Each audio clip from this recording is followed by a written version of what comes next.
ومن الناس من يعبد الله على حرف فإن أصابه خير اطمأن به وإن أصابته فتنة انقلب على وجهه خسر الدنيا والآخرة ذلك هو الخسران المبين يدعو من دون الله ما لا يضره وما لا ينفعه ذلك هو الضلال البعيد يدعو لمن ضره أقرب من نفعه لبئس المولى ولبئس العشير إن الله يدخل الذين آمنوا وعملوا الصالحات جنات تجري من تحتها الأنهار إن الله يفعل ما يريد من كان يظن أن لن ينصره الله في الدنيا والآخرة فليمدد بسبب إلى السماء ثم ليقطع فلينظر هل يذهبن كيده ما يغيظ وكذلك أنزلناه آيات بينات وأن الله يهدي من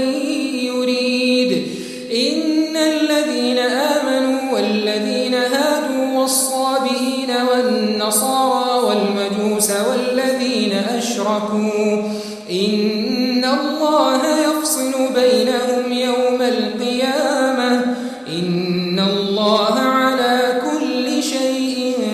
شهيد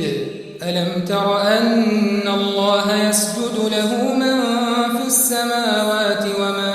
في الأرض والشمس والقمر والنجوم والجبال والشجر والدواب